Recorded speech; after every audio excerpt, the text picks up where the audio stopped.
नमस्कार. स्कॉलरशिप मित्रावरती आपल्या सगळ्यांचं स्वागत. काल आपण 2 व्हिडिओ टाकले, एक रिझल्ट कधी लागेल आणि दुसरा सेफ स्कोर किंवा कट ऑफ किती. त्याच्या खाली मी गुगल फॉर्म दिला होता. त्यामध्ये विद्यार्थ्यांना सांगितलं होतं की तुमच्या मनात जे काही शंका असतील ते तुम्ही विचारा. तर काही विद्यार्थ्यांचे प्रश्न होते, त्यापैकी आज एक प्रश्न आपण घेऊन आलोय की स्टायपेंड व्यवस्थित मिळण्यासाठी बँक अकाउंट कोणतं असावं. तर बँक अकाउंट विषयी विद्यार्थ्यांच्या मनात अनेक शंका आहेत. कुणाचं मायनर अकाउंट आहे, कुणाचं पेटीएमची पेमेंट बँक आहे किंवा कोऑपरेटिव्ह बँकेचे अकाउंट्स आहेत. तर ह्या प्रश्नाचं एक उत्तर देण्यासाठी हा आपला व्हिडिओ असणार आहे. ज्याही विद्यार्थ्यांनी एक्झाम दिली असेल पोलीस भरतीची, सीईटीची, तर प्रत्येक विद्यार्थ्यांना मी आवाहन करतो की तुम्हाला जर पुढील अपडेट माझ्याकडे पाहिजे असतील तर तुम्ही माझा डिस्क्रिप्शन मधला गुगल फॉर्म भरू शकता. हे डिस्क्लेमर माझ्या तमाम हितचिंतकांसाठी. त्यासोबतच विद्यार्थ्यांच्या मनात अजूनही काही शंका असतील तर तुम्ही माझ्या या नंबरवरती मला कॉल करू शकता. 7722039009 यावरती व्हॉट्सअपवरती पण मेसेज करू शकता. आणि अजून सांगतो, विश्वासार्ह माहितीसाठी टीआरटीएचं अधिकृत संकेतस्थळ, अधिकृत संपर्क क्रमांक, शासकीय कार्यालय यांना संपर्क करा. त्यांनी दिलेली माहितीच अंतिम समजावी. हा माझा नंबर आहे 7722039009. सगळ्यात आधी आपण हे समजून घेऊया की आपल्या पोलीस भरती आणि मिलिटरी भरतीसाठी तुमचा प्रशिक्षण कालावधी किती आहे. तो 6 महिन्यांचा कालावधी आहे आणि त्यामध्ये तुम्हाला विद्यावेतन दरमहा 10,000 रुपये मिळणार आहे. आणि आनुषंगिक निधी म्हणजे वन टाइम 12,000 रुपये. ज्यावेळेस तुमचं प्रशिक्षण सुरू होऊन जाईल, म्हणजे आता निकाल तुमचं लागणं बाकी आहे, तुमच्या रिस्पॉन्स शीट आल्या होत्या, निकाल लागला, त्यानंतर तुमची संस्था निवड होईल. संस्था निवड झाल्यानंतर तुमचं डॉक्युमेंट व्हेरिफिकेशन कदाचित त्या संस्थेमध्ये होऊ शकतं. टीआरटीआयनं बाकी कोर्सेससाठी त्यांचं डॉक्युमेंट व्हेरिफिकेशन त्यांच्या स्वतःकडे ठेवलंय, पण तुमचं पोलीस भरतीचं कदाचित क्लासेसकडे होऊ शकतं. जर तसं झालं, नंतर तुमचं डॉक्युमेंट व्हेरिफिकेशन झाल्यानंतर तुमचं प्रशिक्षण सुरू होऊन जाईल. प्रशिक्षण सुरू झाल्यानंतर 30 दिवसानंतर म्हणजे 1 महिना पूर्ण झाला की तुमची अटेंडन्स असेल, 75% ऑफलाईनसाठी अटेंडन्स लागते, ते अटेंडन्स आणि टेस्टचे मार्क हे ज्यावेळेस टीआरटीला सबमिट होतील त्यानंतर तुमचा पहिला स्टायपेंड, म्हणजे हा जो स्टायपेंड आहे पहिला 10,000 रुपये, तो त्यावेळेस मिळेल. त्यासोबतच आनुषंगिक निधी म्हणजे 12,000 रुपये हा पण त्यावेळेस मिळतो. म्हणजे जवळजवळ पहिल्या किंवा दुसऱ्या महिन्यामध्ये तुम्हाला हे 12,000 मिळून जातात. म्हणजे टोटल तुम्हाला 22,000 पहिल्या वेळेस मिळतात. त्यासोबतच आता आपण बघूया बँक अकाउंट कोणतं असावं. तर बरेचसे विद्यार्थी पोलीस भरतीचे आहेत ज्यांचं वय कमी आहे, त्यामुळे त्यांच्याकडे मायनर अकाउंट्स आहेत. तर विद्यार्थी मित्रांनो, काळजी घ्या, मायनर अकाउंट शक्यतो टाळा. तुम्ही मायनर अकाउंट चालत नाही.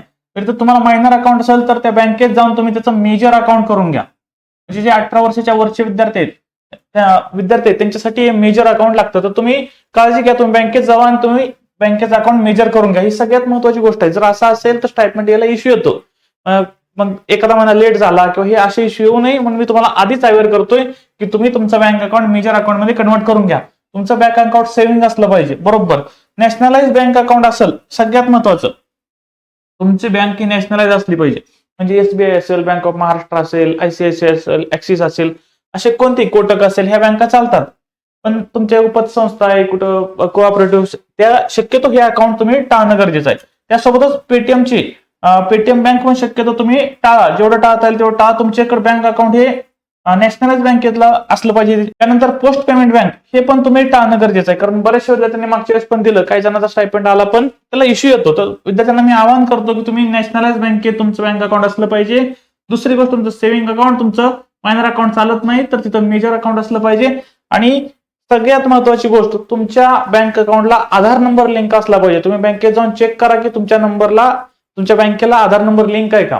विद्यार्थी मित्रांनो, लक्षात ठेवा, ह्या गोष्टी तुम्ही आधी करून घ्या. म्हणजे ज्यावेळेस तुमचा निकाल लागेल, तुम्ही ज्यावेळेस डॉक्युमेंट बँक डिटेल्स तिथं फिल कराल त्यावेळेस आधीच जर तुमच्याकडे हे सगळं रेडी असेल तर तुमच्या स्टायपेंडला कसला इश्यू येत नाही. अजूनही तुमच्या मनात काही शंका असतील तर हे चॅनल तुमच्यासाठीच आहे. स्कॉलरशिप मित्राचं मोठोच तो आहे की विद्यार्थ्यांना मदत करणं. हा माझा नंबर आहे 7722039009. या नंबरवर तुम्हाला कॉन्टॅक्ट करू शकता. सगळ्यात महत्वाचं, इथून पुढे येणाऱ्या सगळ्या अपडेट मी स्वतः तुम्हाला देण्याचा प्रयत्न करणार आहे. तुम्ही टीआरटीच्या ऑफिशियल वेबसाईटला पण व्हिजिट करू शकता.